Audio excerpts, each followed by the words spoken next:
Oke, bismillahirrahmanirrahim. Selamat siang semuanya. Siang, Bu. Aduh, ini udah terlalu siang ya, udah pada ngantuk ya. Oke, bismillahirrahmanirrahim. Assalamualaikum warahmatullahi wabarakatuh. Waalaikumsalam warahmatullahi wabarakatuh. Gimana kabarnya hari ini? Alhamdulillah, luar biasa. Allahu Akbar. Sudah pada makan siang? Belum. Oke, udah siap untuk belajar sesuatu yang baru hari ini? Sudah. Oke, jadi sebelum kita memulai pelajaran hari ini, pertama akan saya absen dulu ya. Afifah Koirunisa, Azahra Suci, Era Nur, Hadir, Bu. Fadila Hasan, Hadir, Bu. Lilin, Hadir, Bu. Mutia Arifah, Hadir, Bu. Sanastri, Hadir, Bu. Tias Yulianti, terakhir Imanian. Oke, alhamdulillah hari ini lengkap semua. Tapi sebelum kita mulai pelajaran lagi, alangkah baiknya kita berdoa dulu. Untuk ketua kelas, Kak Zahra boleh dipimpin. Apa dulu siap, gerak? Berdoa mulai.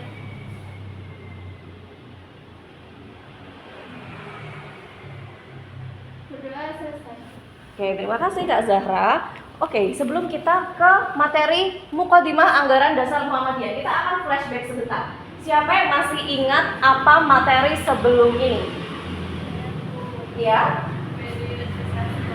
Periodisasi Muhammadiyah. Oke, setelah mengingat materi sebelumnya adalah periodisasi Muhammadiyah, akan ada dua pertanyaan yang akan saya tanyakan dulu ke kalian. Siapa yang bisa menjawab pertanyaan pertama? Faktor internal yang mempengaruhi berdirinya Persyarikatan Muhammadiyah apa aja? Siapa yang berani menjawab? Saya dulu. Silakan. Faktor internalnya itu karena dipengaruhi oleh umat Islam yang banyak melakukan kesyirikan, taklid, tahayul, bid'ah, dan khurafat. Oke, betul sekali. Terima kasih Kak Afifah. Selanjutnya, pertanyaan kedua. Pada periode awal, pembaruan Muhammadiyah setidaknya meliputi 4 bidang. Nah, 4 bidang itu apa aja ya? Silakan. Keagamaan, pendidikan, penerbitan, dan sosial kemasyarakatan. Oke, betul. Tepuk tangan untuk kita semua. Oke, setelah itu.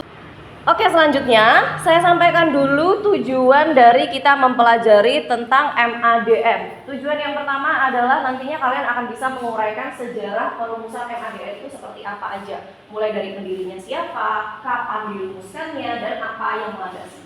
Selanjutnya adalah pokok pikiran. Nanti kalian akan bisa, setelah mempelajari ini, kalian akan bisa menyebutkan 7 pokok pikiran dari rumusan MADM. Seperti itu. Oke, langsung saja tanpa berlama-lama kita menuju ke materinya terkait dengan Mukadimah Anggaran Dasar Muhammadiyah. Baik, karena metode yang akan kita gunakan hari ini adalah reading guide, kalian akan saya berikan lembar kerja terlebih dahulu. Akan saya beri waktu 3 menit untuk mengerjakan. Siap? Siap, Bu.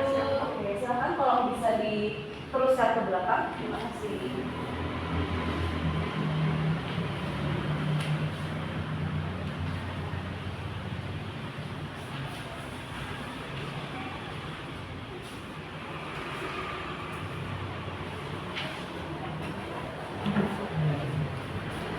Oke, 3 menit dimulai dari sekarang.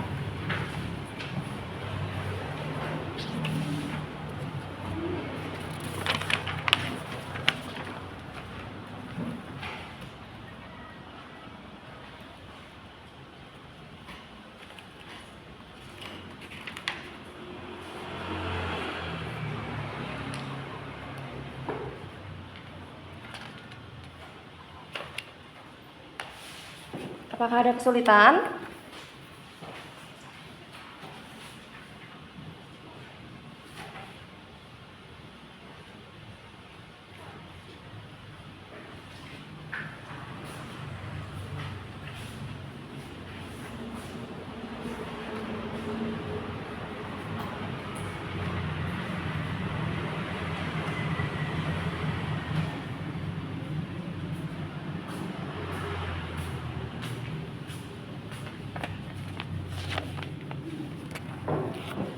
Oke, waktunya sudah habis ya semuanya, sudah selesai? Oke, karena sudah selesai kita akan bahas satu persatu. Kita ke pertanyaan pertama. Apa sih sebenarnya MADM itu? Kalau singkatannya kan kalian udah tahu. Apa tadi singkatannya? Nah, sekarang pengertiannya. Apa sih MADM? MADM adalah hasil telaah, pengkajian, pengungkapan kembali pokok-pokok pikiran, ide, dan gagasan Kiai Haji Ahmad Dahlan yang menjadi amal dan perjuangan Muhammadiyah. Nah, ini pengertian, ini jawaban dari soal nomor pertama. Selanjutnya, soal nomor kedua tentang faktor yang menjadi latar belakang. Di situ ada 4 faktor. Yang pertama, faktor yang pertama adalah belum adanya kepastian rumusan tentang cita-cita dan dasar perjuangan. Nah, jadi dengan dirumuskannya MADM ini, Kiai Haji Ahmad Dahlan itu berharap segala misi-misinya Muhammadiyah itu bisa menjadi nyata. Selanjutnya, di poin yang kedua kita tahu faktor yang kedua adalah kehidupan rohani warga Muhammadiyah menampakkan gejala menurun. Nah, ini teknologi itu kan semakin berkembang ya. Nah, perkembangan teknologi ini tidak diimbangi dengan sumber daya manusia yang berkualitas. Nah, maka dari itu akhirnya banyak hal negatif yang masuk dari faktor luar. Nah, inilah yang menjadi semangat Muhammadiyah untuk merumuskan MADM. Setelah itu, faktor yang ketiga adalah semakin kuatnya pengaruh dari luar. Nah, ini masih berkaitan dengan faktor yang kedua tadi, yaitu perubahan zaman. Of course, kalau zamannya berubah, pola pikirnya juga berubah, kebiasaannya juga berubah, sikapnya juga berubah. Finally, akhirnya nilai-nilai negatif juga gampang masuk. Karena semakin kuatnya pengaruh dari luar ini menjadi semangat kembali untuk Muhammadiyah untuk merumuskan MADM. Nah, untuk faktor yang terakhir ini adalah dorongan telah disusunnya pembukaan Undang-Undang Dasar 1945. Jadi perumus dari MADM ini adalah Ki Bagus Hadikusumo. Siapa? Ki Bagus Hadikusumo. Nah, Ki Bagus Hadikusumo ini adalah salah satu tokoh yang berkecimpung dalam penyusunan pembukaan Undang-Undang Dasar 1945. Nah, dengan berkecimpungnya Ki Bagus Hadikusumo ini, ini menjadi dorongan bagi beliau untuk merumuskan MADM. Nah, kita ke pertanyaan nomor 3, yaitu 7 pokok pikiran. Nah, sebelumnya terkait pertanyaan nomor 2, ada yang ingin ditanyakan atau sudah cukup? Cukup. Sudah paham semua? Sudah. Alhamdulillah. Kita ke pertanyaan nomor 3. Jadi, matan MADM itu terdiri atas 7 paragraf, di mana masing-masing paragrafnya terdapat 1 pokok pikiran. Dan ini dia 7 pokok pikiran dari MADM. Yang pertama, hidup manusia harus berdasarkan tauhid.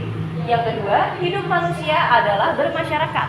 Yang ketiga, hanya hukum Allah yang dapat dijadikan sendi utama dalam membentuk pribadi. Yang keempat, berjuang menegakkan agama Islam adalah wajib. Yang kelima, perjuangan dilakukan dengan ittiba atau mengikuti jejak para nabi, terutama Nabi Muhammad SAW. Yang keenam, organisasi adalah alat atau cara perjuangan yang sebaik-baiknya. Dan yang terakhir adalah terwujudnya masyarakat adil, makmur, lahir batin yang diridhoi Allah Subhanahu wa Ta'ala. Baik, dari pertanyaan nomor 3 ini, saya mau minta tolong dong, ada yang menjelaskan tentang 2 poin dari pokok pikiran ini. Yang pertama, pokok pikiran yang pertama, yaitu hidup manusia harus berdasarkan tauhid. Siapa yang berani menjelaskan? Silahkan.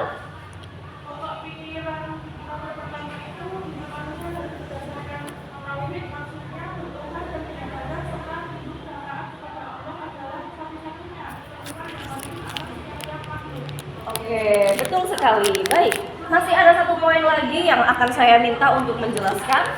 Itu di poin ketiga. Hanya hukum Allah yang dapat dijadikan sendi utama dalam membentuk pribadi.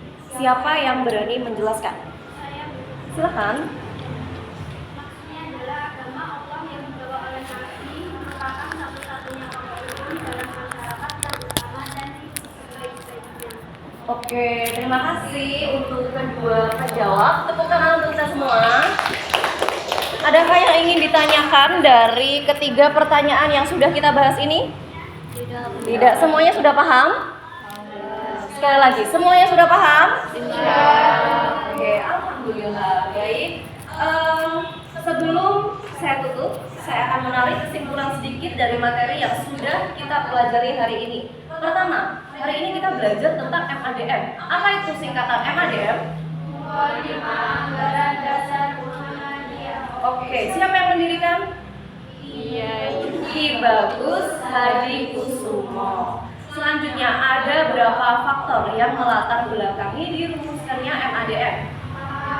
4. Selanjutnya, ada berapa pokok pikiran? Ada 7. Baik, terima kasih semuanya karena semuanya sudah paham. Mungkin kita akan akhiri pertemuan kita pada siang hari ini. Tetap semangat belajar, jangan menyerah, masih banyak hal yang lebih rumit ke depannya ya. Jadi tolong semuanya semangat. Apakah semua semangat? Semangat. Mana semangatnya? Coba tes dulu. Mana semangatmu? Ini semangatku. Alhamdulillah semuanya pada semangat. Oke, sebelum kita akhiri pertemuan kita pada siang hari ini, Kak Zahra sebagai ketua boleh dipimpin doa kembali? Di tempat duduk siap, gerak. Berdoa mulai. Berdoa selesai. Oke, terima kasih untuk hari ini. Wassalamualaikum warahmatullahi wabarakatuh. Waalaikumsalam warahmatullahi wabarakatuh. Sekali lagi tepuk tangan untuk kita semua.